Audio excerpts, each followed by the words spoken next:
listos ya para dar inicio a nuestro segmento legal. Hoy nos acompaña, como siempre, un excelente profesional, nuestro hombre de leyes, amigo de casa, el doctor José Cárdenas Chamaná. ¿Cómo está, doctor? Feliz viernes, nuestro primer viernes del mes de abril.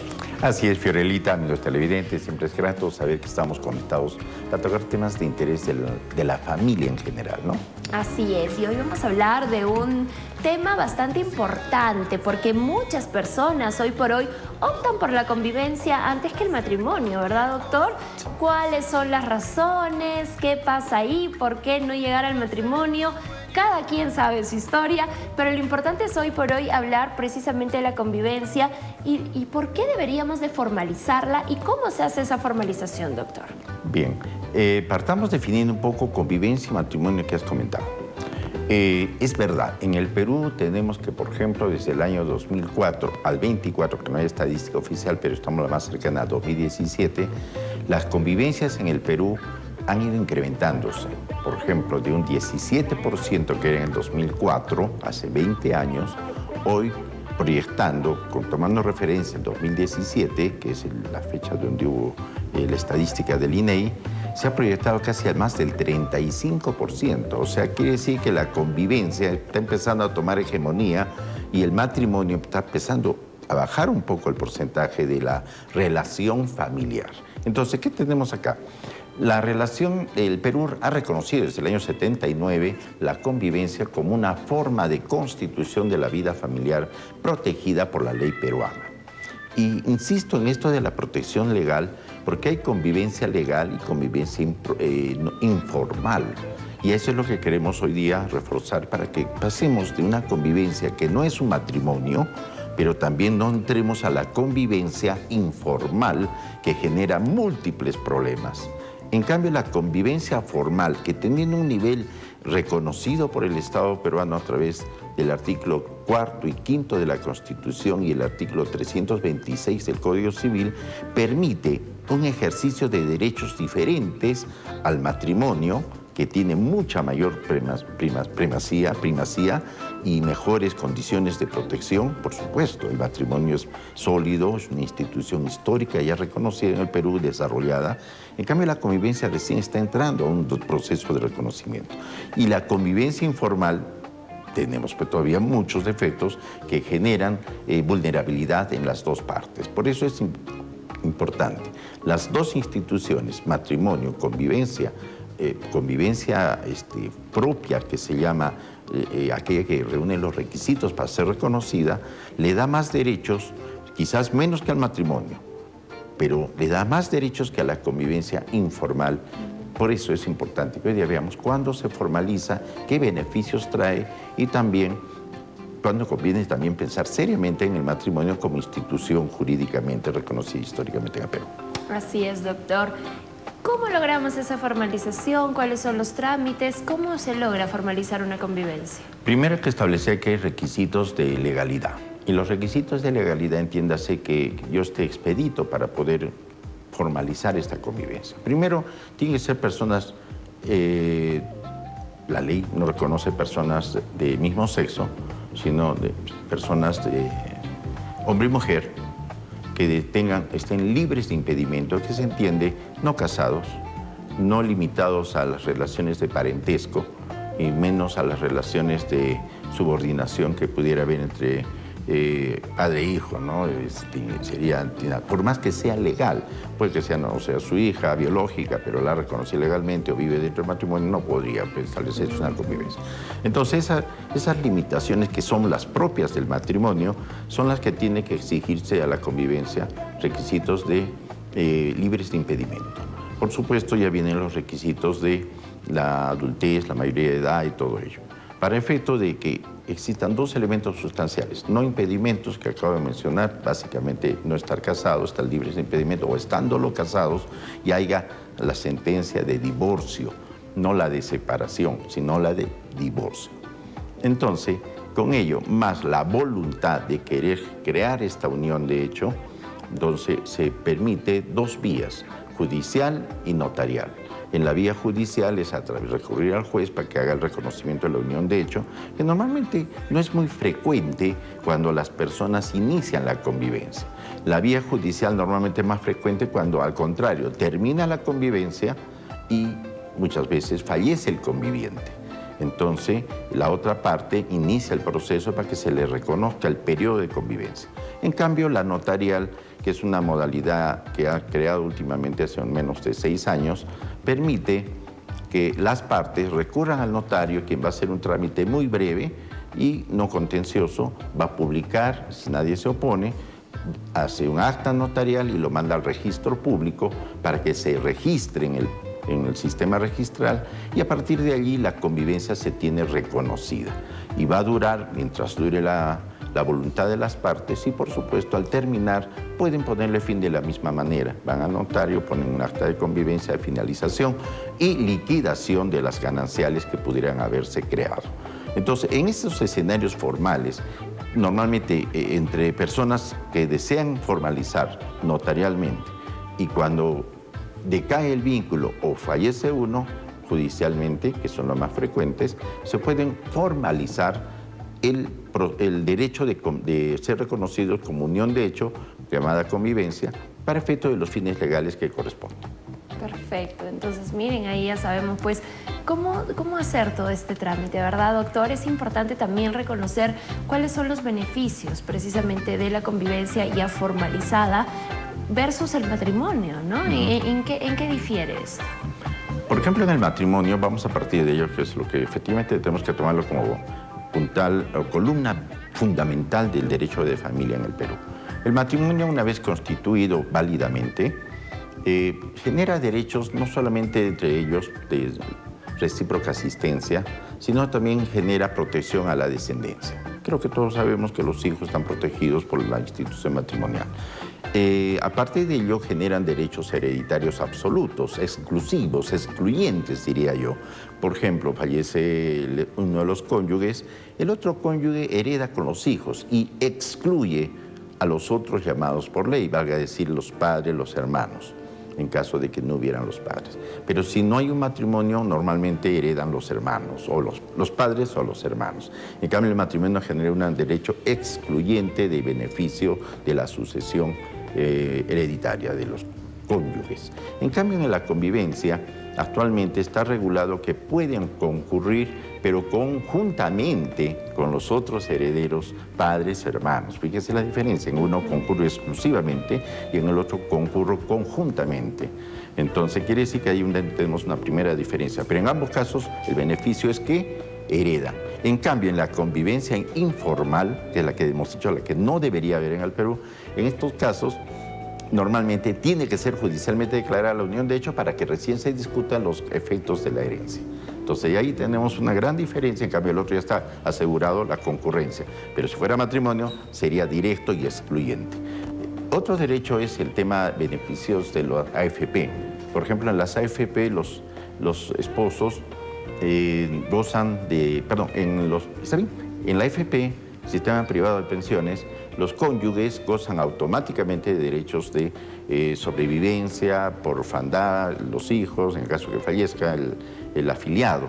En cambio, en el derecho privado, en el público, perdón, en cuestión de pensionarios no heredan, solo heredan los esposos, pero no heredan los convivientes. O sea, no tienen el beneficio, mejor digo, de gozar de una pensión de orfandad o de pareja sobreviviente. Entonces, en los temas laborales también hay beneficios, también hay limitaciones frente al matrimonio. Ni hablar de los que son informales, no van a tener posibilidad de acreditar previamente, tendrán que hacer el proceso judicial para poder reclamar el derecho de convivencia. Pero solamente el derecho al beneficio de pensiones, de repente pensiones de sobrevivencia o orfandad. Y quizá también tenemos los derechos alimentarios. En el matrimonio, el derecho alimentario es absoluto, obviamente, no solamente dentro del periodo de la vigencia del matrimonio, porque sabemos que los esposos recíprocamente se asisten, sino que en el caso de diferencias se pide la denominada ya conocida pensión de alimentos entre cónyuges. Sin embargo, en la convivencia, el derecho alimentario solamente se puede dar cuando se rompe la convivencia y en casos de estar reconocida. En cambio, en la convivencia no formal no está reconocido hasta que sea judicialmente declarado. Y siempre y cuando se pruebe situaciones que den mérito al rompimiento, no sé a quién rompió la convivencia, circunstancias que el juez va a evaluar, por ejemplo, periodo de convivencia. La ley dice 2 años, sin embargo puede ser que la convivencia haya durado 20, entonces ya es diferente. ¿Existe un mínimo, doctor? Sería mínimo 2 años. 2 años la ley exige para poder reconocer una convivencia. Por eso cuando uno va al notario estamos dando inicio a la convivencia y en el tiempo se acumulan los 2 años, ya se generó los derechos que se derivan de la convivencia. En cambio, si se rompe esta... y valga decir, buena pregunta, la convivencia no es intermitente, no, los periodos de convivencia son especiales, no es solamente que vivo en la casa, el cuarto allá y yo allá, no. Tiene que haber una unión que permita estabilizar o reconocer que hay una actividad de consumo, o sea, común. No basta decir, yo viví en el cuarto del fondo y ella allá y hemos convivido. No, eso no es convivencia. Cada juez evaluará la situación. Pero lo que decía era que esta no es intermitente, tiene que ser continua. No puede decir, bueno, estuve 2 meses en este año, otros 2 meses en el otro año, 3 meses en el otro, no. Y sumo 2 años, no es así. Es continuo y con la misma voluntad de cumplir deberes y obligaciones similares al matrimonio. Entonces quiere decir que cualquier convivencia o compartir la vivienda, que puedo usar el término más claro, no genera necesariamente convivencia. Una convivencia. Así es. Ojo, ojo con ese punto que es muy importante. ¿Qué pasa cuando ya tenemos la convivencia formalizada, se ha realizado todo esto y deciden separarse? ¿Qué trámites hay que hacer en ese punto, doctor? En el caso que sea consensuado, las partes, bueno, mira, aquí llegó ya, lo primero que tienen que hacer, si es una convivencia formalizada, valga decir, reconocida notarialmente, inscrita en registros públicos, el acta de declaración de inicio de convivencia, tienen que recurrir a cualquier notario del país, por supuesto, puede ser el mismo cualquiera, el sistema notarial es nacional, para efecto de que puedan solicitar el cese o el fin de la convivencia. Pero en este caso el notario le va a exigir que informen los convivientes que están poniendo fin a su régimen, que informen qué bienes han adquirido y cómo se están liquidando, para efecto de establecer qué queda con uno, qué queda con el otro, y determinar otros aspectos que son propios de la convivencia, valga decir, patria potestad, tenencia, alimentos para los menores, de ser el caso. Todos estos requisitos van a permitir al notario establecer un acta de cierre y finalmente también registrarlo en registros para que quede claro ante la sociedad que ya se ha liquidado esa convivencia formal que existía. A partir de ahí las partes quedan libres para poder establecer alguna relación personal. Sin embargo, valga decir también que cuando esto no se da, que lamentablemente no es muy frecuente, dentro de la convivencia diremos que un 30% formaliza la convivencia. Así que como hemos dicho que en las relaciones familiares, casi hoy día el 35-40% son convivientes y el otro nacen de la vida matrimonial.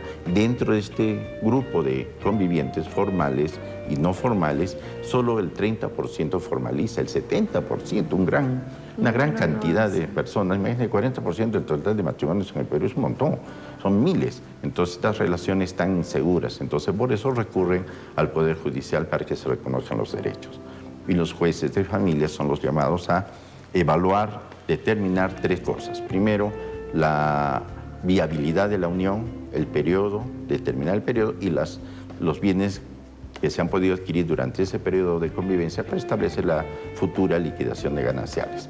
Entonces, siempre es bueno formalizar porque eso va a ayudar a acelerar cualquier reconocimiento o ejercicio de derechos y también para ponerle fin y para poder iniciar una nueva relación con la libertad de que lo que están adquiriendo ya no va a formar parte de la anterior convivencia.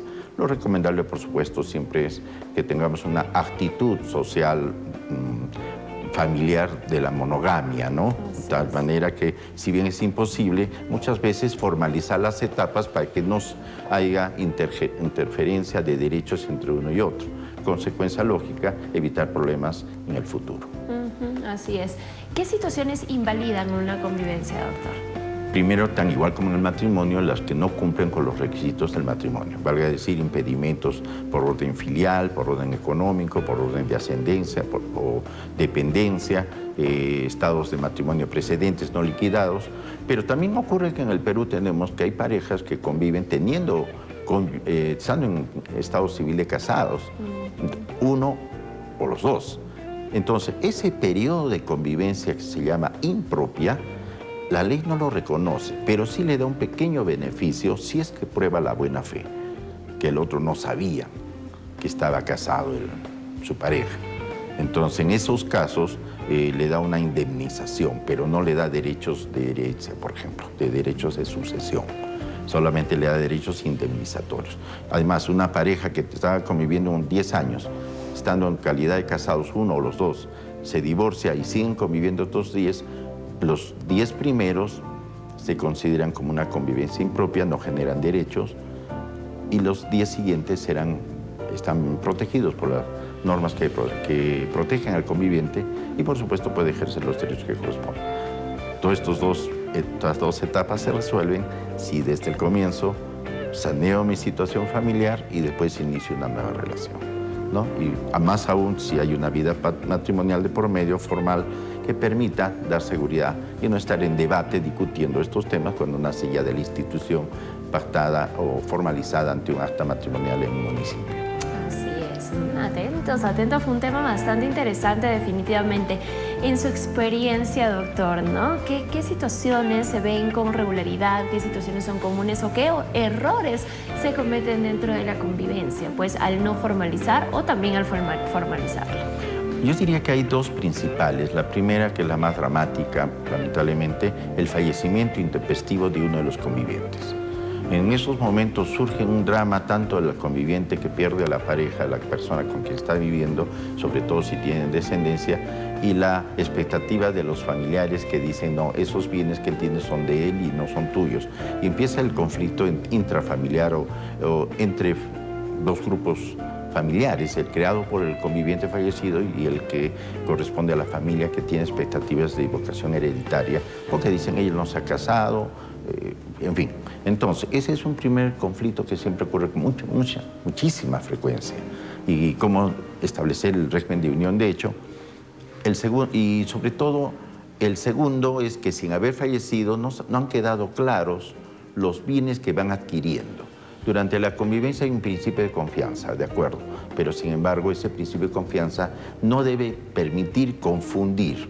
Y esto, mis amigos, una cosa, dicen, hay que distinguir entre los negocios, los business, los negocios son negocios, business son business. Business son business.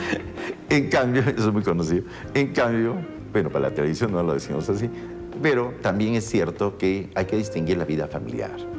La actividad económica familiar no puede mezclarse con la actividad empresarial o comercial de la persona. Me explico.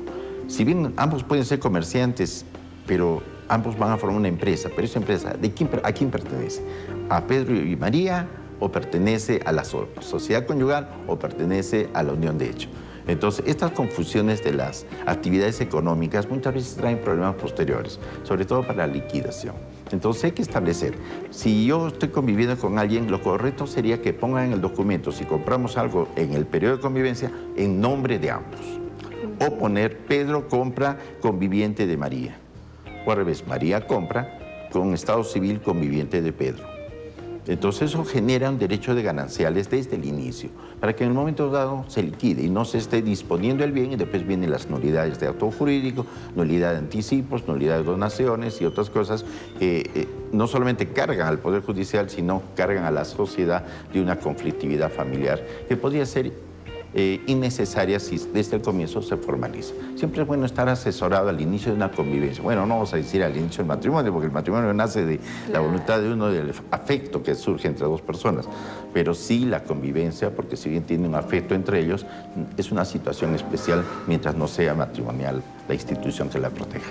Perfecto, entonces bastante interesante el tema. Atentos ahí en casa, vamos con las conclusiones del tema, mi querido doctor, y recomendaciones finales. El Perú es un país bastante elevado en carga conflictiva, lamentablemente. Somos un país latino, emocional, temperamental. Entonces, la mejor manera de proteger una relación familiar es el matrimonio.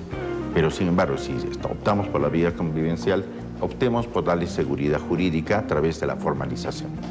La vida convivencial informal, voy a usar el término, ayuda, requiere siempre una declaración judicial de reconocimiento y toda la actividad probatoria. Consecuentemente es recomendable primero optar por el matrimonio o una convivencia formal inscrita en registros y después ir dejando de lado la convivencia de hecho que muchas veces nace y se diluye muy rápidamente, ¿no? Entonces, pero creo que sobre todo existe la dignidad de la persona. No estamos obligados a convivir con quien no podemos ni no debemos convivir. Creo que eso es una recomendación final. Entonces, siempre establecamos las cosas claras hasta donde acepto o tolero una convivencia para evitar escenarios de violencia familiar o subordinación económica, que es una forma de violencia que también se da mucho en los convivientes. Perfecto, es un tema interesante y si ustedes tienen mayores dudas, mayores consultas en el ámbito legal con este o cualquier tema, mi querido doctor José Cárdenas, hagamos la invitación a todo nuestro público televidente. Gracias, Fiorelita, amigos televidentes en Arequipa, en el 95-958-1961, calle Santa Marta 304, oficina 205, y por WhatsApp nos pueden comunicar a nivel nacional comunicando que vienen siempre de parte del Nuevo Día Magazine. Excelente, ahí en tu pantalla está apareciendo la información, así es que no lo duden y pónganse en contacto siempre de parte de Nuevo Día Magazine. Doctor, que tenga un lindo día. Gracias por su compañía. Nos vamos, amigos, a una breve pausa comercial, volvemos con más para ti.